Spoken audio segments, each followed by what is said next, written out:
Lee Chambers, welcome to WeCan. You lead with male allyship, gender equity, workplace well-being, and inclusive leadership. You're a business psychologist, male allyship specialist, and speaker.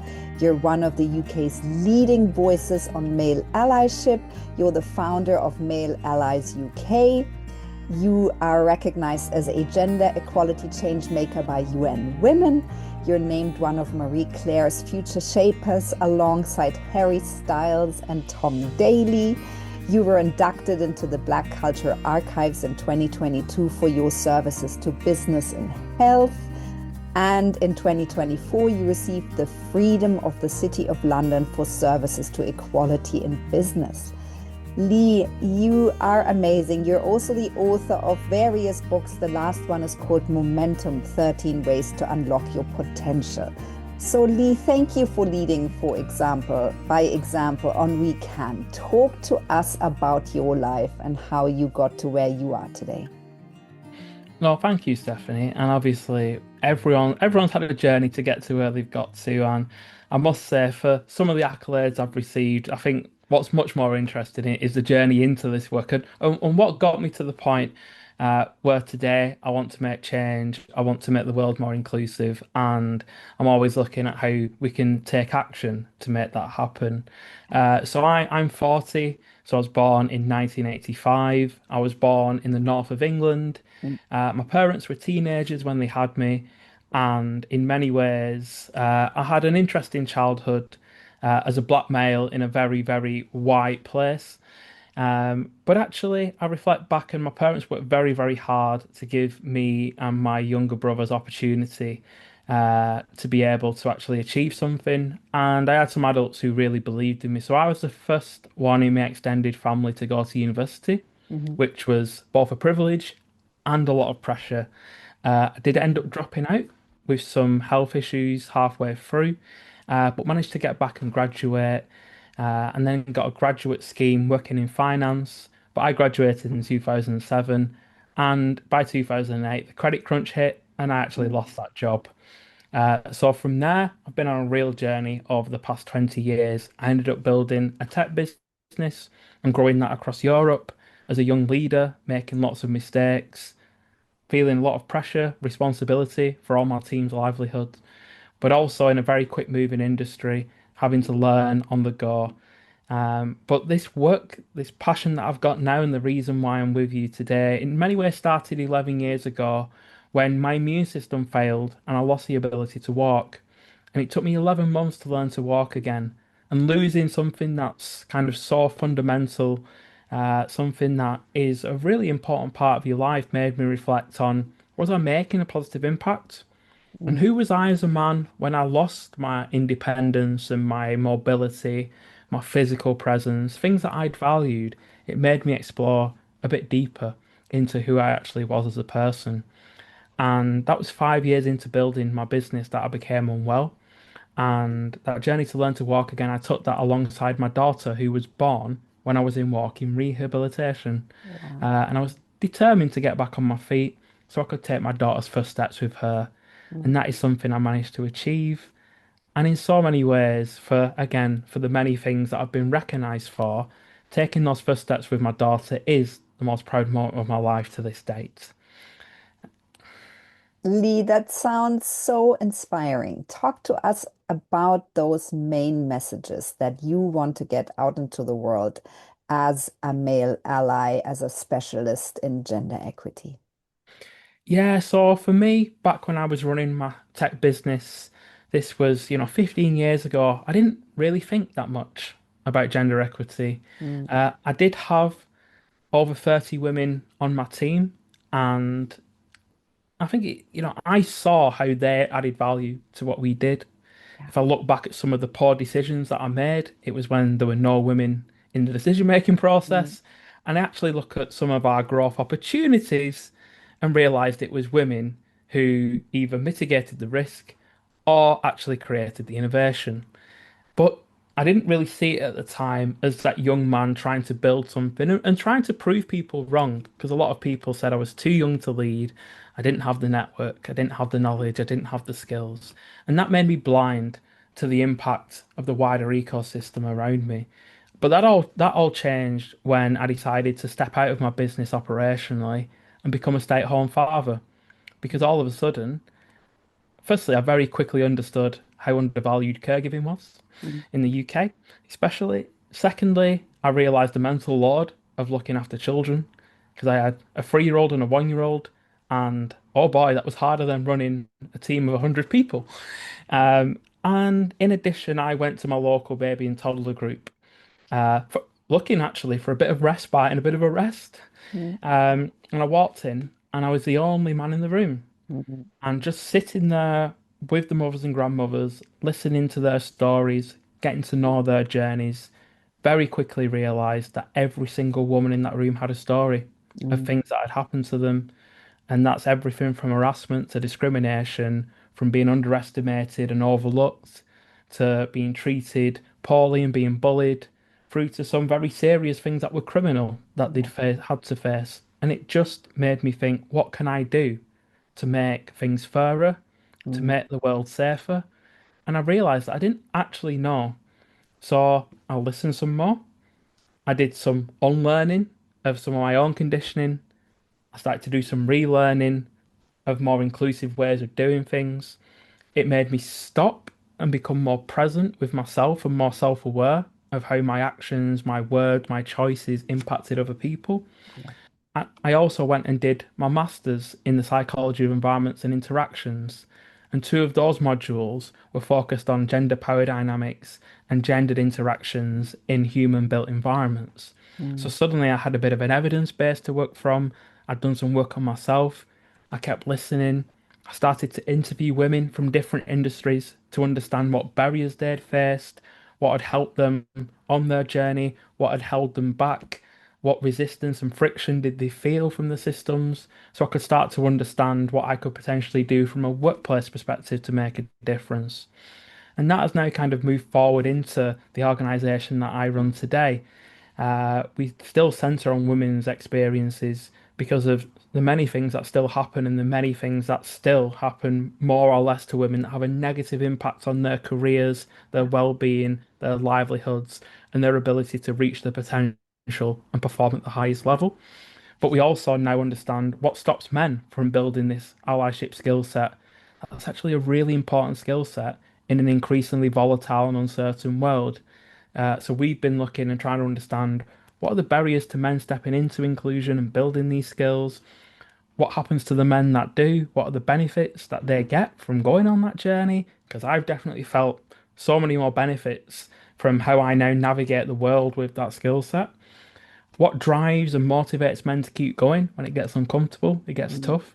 mm, How do we help men who have great values, really supportive, all about fairness, but they're not taking action? So making it more kind of operational for them to understand how to call things out and challenge things and call things in, but also when to step back and amplify someone else's voice, yield the space, provide resources so that women can lead on things, and when to step to the side and to partner, to collaborate more effectively, to receive that feedback and use it as a learning opportunity. So we look at all the kind of skills, and the truth is, like I said, it's a really valuable skill set. We are in a world where there's a lot of division and polarization, mm, but actually, we create the best things when we actually come together. And working across difference is a really important skill. And actually, when we do work together with difference, we realize just how much we've got in common and just how much we complement each other when we do bring that difference to the table. And that's again really core to the work that we do because in many ways, allyship it's not a badge or an identity. It is a skill set. It's a way of operating. It's a way of being. And it's a lifelong journey. You never stop unpacking and repacking. You never stop learning and evolving. And you just continue to just realize that there are so many things that we just don't know or don't see. But we become really curious about what don't we know yet? And why don't we know it? And how can we get a perspective on it? And it does make you almost like a 7-year-old child in a really good way. Yeah, and I love that you lead with this curiosity, Lee, and that's how you got into the whole thing, and this is what you put out to people.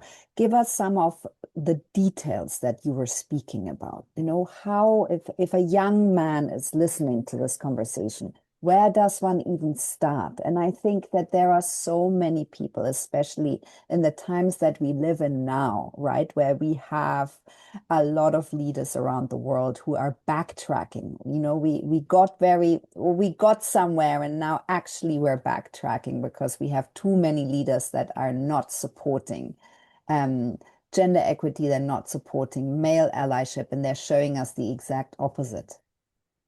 Yeah, I mean, I think a big thing, and that's really important, is that a lot of this work actually starts with self-education. Yeah. And it's usually stepping outside of what the algorithms feed us, Mm, because we live in what I would call is a world of tech colonialization. yeah. And if an algorithm understands that you are a man from the content you're consuming, it's highly unlikely to feed you content that will help you understand what gender equity Mm, actually is, mm, how it benefits men, how you can start to build those skills. It doesn't really want you to build those skills because if you do, then you become more, I suppose, suspicious of what technology is doing, yes. and you become more likely to potentially challenge some of the lack of guardrails and safety that tech creates for women. So the technology itself doesn't really want you to go down this journey and start to build these skills because you're more likely to challenge tech than just exist with it. But there are so many, now great resources out there in terms of books, in terms of podcasts, this one, in terms of, TED Talks, and in terms of kind of lots of different forms of content that can actually help you start to see just how beneficial it is to build this as a skill set. There's lots of people now, and we do a lot of research with young boys in school. Mm, They are wondering about this very kind of uncertain and unpredictable world and where it's going to go and how it's going to be. And they do feel a little bit like they're being blamed for some of the things that their yes. grandfathers have done. And Mm, I understand that in essence because they are, privy to messages that are not directly aimed at them, but they still hear it and perceive that in the world anyway, in a way that I didn't 30 years ago when I was a boy, because I was reading a book or a magazine or watching free channels on a television. I didn't have a social media feed, constantly updating me on every single thing that was happening in the world. But for those who are interested, it's actually part of it does start with you, and definitely that self-education and wanting to just get curious about what don't I actually know. But then there's a piece around starting to understand how it really ties into really good leadership. And most men want to become better leaders. They really do want to learn how to lead, how to be successful in a world that's constantly changing, how to navigate uncertainty, and how to try and find a version of success that works for them, that is aligned to them, rather than someone else's version of success that they're being told constantly. mm, So it is a personal development tool as well.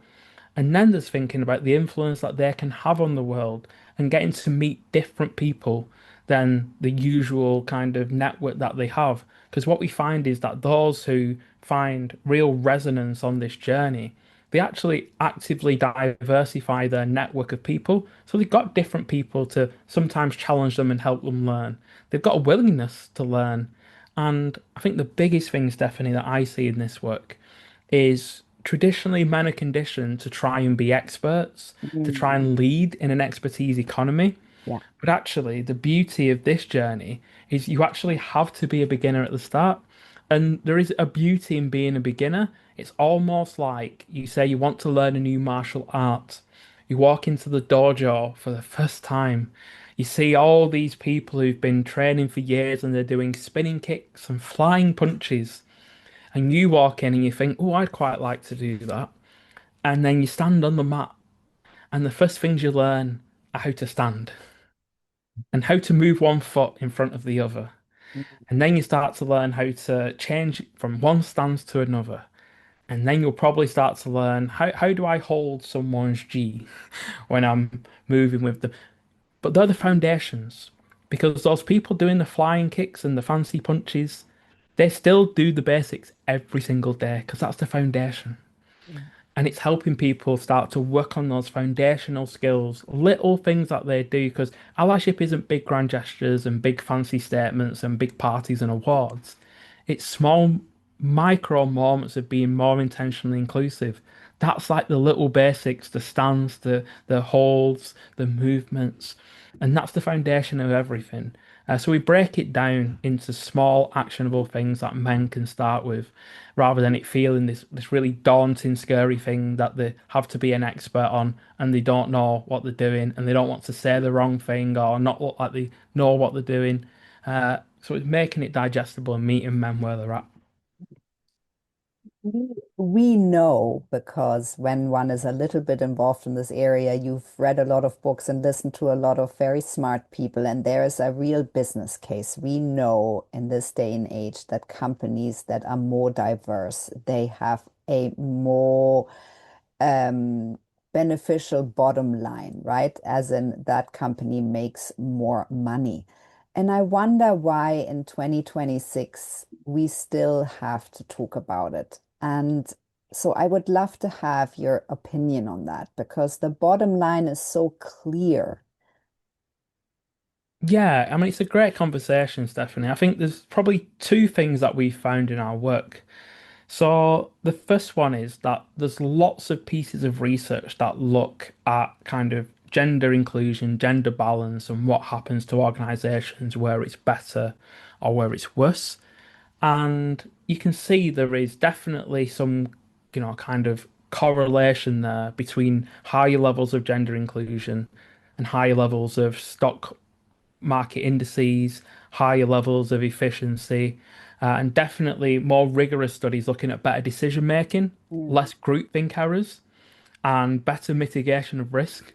So there's a whole list of benefits you can see from that. Obviously, some of the studies are more robust, some of the studies are less robust. yeah. And that sometimes presents challenges because from an academic perspective, sometimes it's the least robust studies that get the most airtime Mm, because of who they're created and marketed by. yeah. And that can mean that, you can't directly show causation with these things. It's really, really hard because there's Mm, so many variables. But you can see that correlation, but sometimes it's how that's communicated. And I think it's really important we make sure that evidence base is there when people are making, claims around this to keep it, really valid and statistically where it could be. Because I think that that's something that's really important for our work. I think the second thing is, as we started to understand the motivations of men for engaging in this, what benefits men have got from it, what men are saying who are a few steps into that journey. What's really interesting is the business case itself actually comes quite low in men's motivations because the business case, i.e., the data, the statistics, are actually business, fully like kind of whole business orientated. And a lot of men aren't really that interested in my whole business. They're actually quite interested in their business unit. mm, And at the end of the day, what they're measured on, their targets. So, how is this going to impact my team? And that means the big business case, especially a general business case that doesn't apply to my business, isn't actually much of a motivator or driver for doing this work. What we find the bigger motivators or drivers are men being clear on how building this skill is beneficial to them, to their team, to their function, and to their kind of social network around them, mm, because it then becomes personal yeah. and they've got an ambition and a cause that's going to drive them to keep going. Then we see uh, when they've been impacted by exclusion or discrimination due to another characteristic. So that might be age, ethnicity, sexuality, disability, kind of nationality, language. When they faced that exclusion a few times from a different characteristic, it does make them more receptive to, wait a minute, this is how women are feeling. And I didn't like Mm, feeling like that. So actually, I don't want women to feel like that. And creates a bit of an empathetic bridge for them to actually continue to move that loop forward.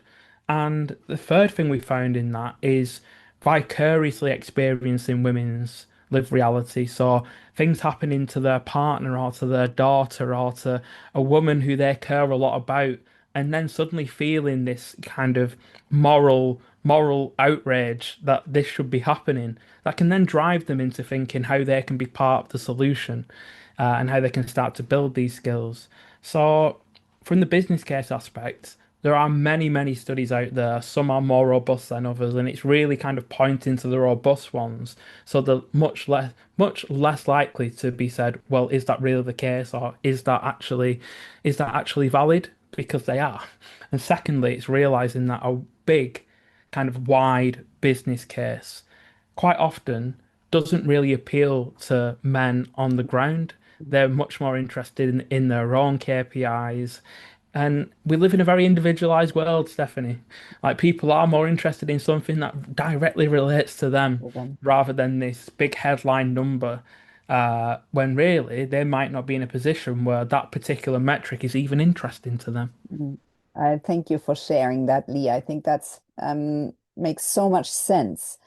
I'm wondering if you can give us sort of the top three or the top sort of messages around workplace well-being. Yeah, I mean, workplace well-being is really interesting, something I've been researching for a long time.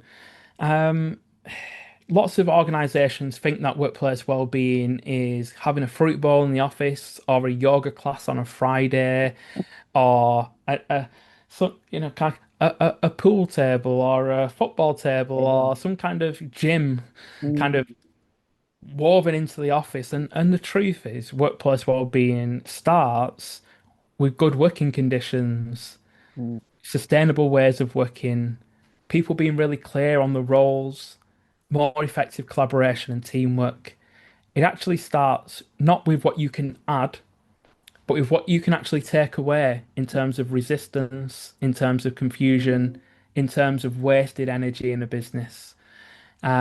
I think the second thing is in a hyper digital world, hyper connected world, it's really thinking about how we support people to create those boundaries because this always on, always available culture is never going to be good for human well-being. Work should be a net positive for us as humans. Yeah, we put our effort into work. Yeah, we work with other people to create things, to create change. Yeah, work isn't always going to be the things that we want to do. And the tasks that we do as the range of our jobs, some will love and some will really won't love the same way. But work at the end of the day should be a net positive to us as human beings. So it's really thinking about those workplace cultures and how we shape them to ensure that work is that net positive. And I think the final thing, Stephanie, is that we can't just think about well-being on its own. Like one of the reasons why I'm so passionate about allyship and inclusion is that what I found in my work is firstly, people who go on the allyship journey, especially men, when they do, start to actually become more open to being allied to themselves. That means they're more likely to actually ask for support when they're struggling. mm, They're more likely to go and get themselves checked out by a doctor if something's been hurting for a few days. mm, They actually start to become kinder and compassionate to themselves. So the truth is, allyship is actually a big part of men's mental and physical well-being. It's just a slightly different route further up the stream to try and kind of work on the bridge where people are falling into the stream. And what we also see in terms of workplaces is that when a workplace is more inclusive, people report higher well-being scores. And people who report high well-being scores are more likely to be more inclusive towards colleagues. mm, And by doing that, they create more belonging for colleagues, which creates a more inclusive workplace where more people are well, where more people are including others. So there's a lovely cyclical nature because the more inclusive a workplace is, the more well people are, and the more well people are, the more inclusive they are to other people, which increases belonging, which then increases inclusion as a whole. So that's the third thing. Well-being and inclusion work in tandem. We shouldn't be designing them apart or on their own. yeah, that's amazingly. I'm wondering, You've done that so beautifully. You've shown that the outside world, the awareness of the outside can create awareness on the inside, which builds the bridges to yourself and increased levels of well-being. Talk to us about your book Momentum, those ways that you talk about that can unlock people's potential. Yeah, thank you, Stephanie. So, Momentum is a book that I wrote, and it's 13 lessons. Now, those 13 lessons are lessons I've had to learn the hard way over my 20-year career. And also, what's really interesting is when I reflect back, I wish I'd have known those lessons 20 years ago. But also, I realise as a young person who was quite hard-headed, I probably wouldn't have listened. Yeah, yeah. So it's a wonderful book to just, people have said it's been great at career transition. It's been great for when they've been thinking or at a bit of a crossroads. It's been great for people who are going and stepping into that deeper leadership journey. But across the lessons, many of them are things that I've learned, but I've also, especially because I'm a man, brought in women who've gone through these lessons as well and how it's been for them. And also the research behind why these lessons are things that we can learn from and things that, are part of our own development. I could spend all day talking about it, but I think, some of the things that really kind of stick are chapter two, which is about getting clearer on what you can control, what you can influence, and what you can't, and where we put our energy and attention. Because the more we can put our energy and attention into things we can control and have an influence over, the more we're going to learn, the more traction we're going to get, and the more we're going to find that actually we can start to make outcomes happen.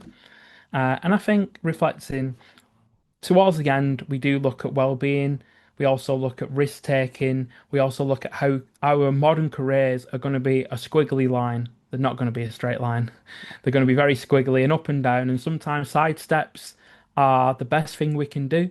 Sometimes making a change and quitting isn't always the worst thing.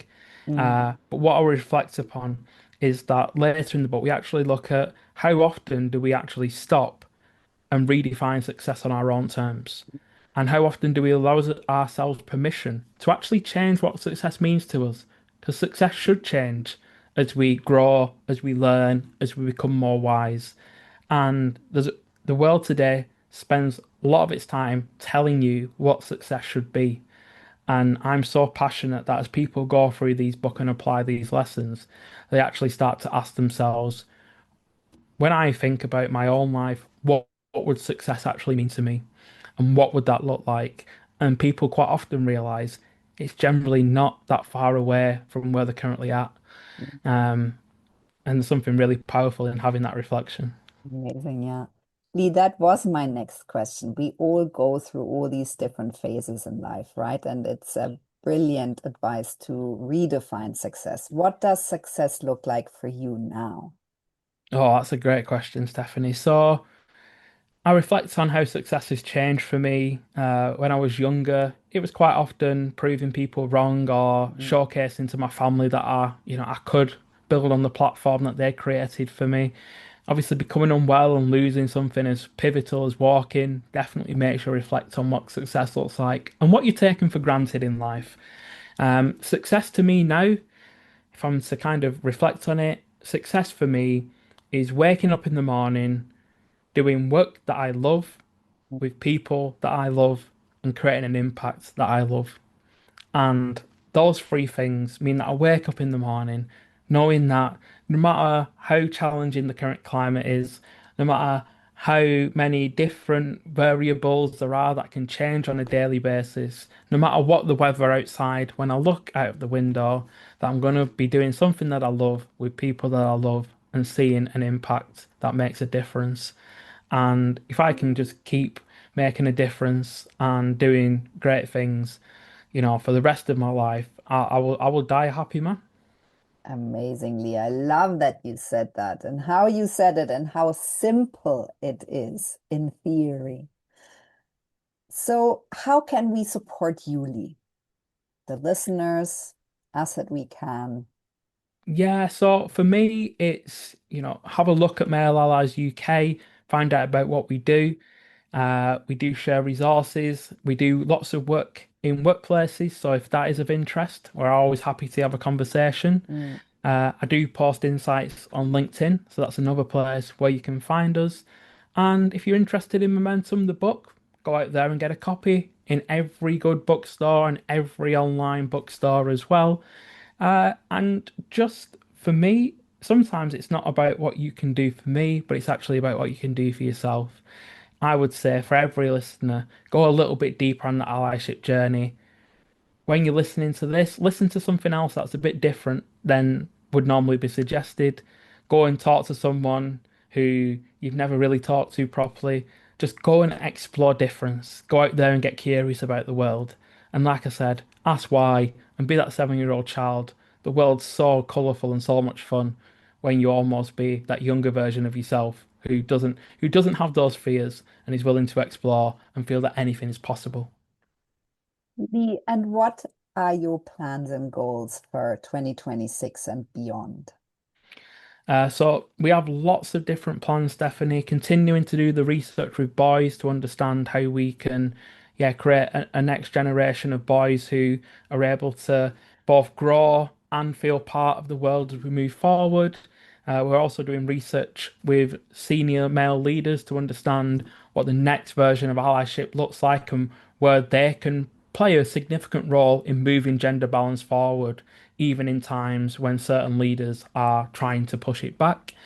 We're also hosting the UK's first National Allyship Summit in May to really bring the topic forward and make sure that even when people are trying to weaponize the language, we are reclaiming it for ourselves. We're also hosting the UK's first Festival of the Boy to celebrate boyhood in all its guises and bring lots of different activities for young boys to try that they might not have had the chance to try before. So that's just things that are happening in the first half of 2026.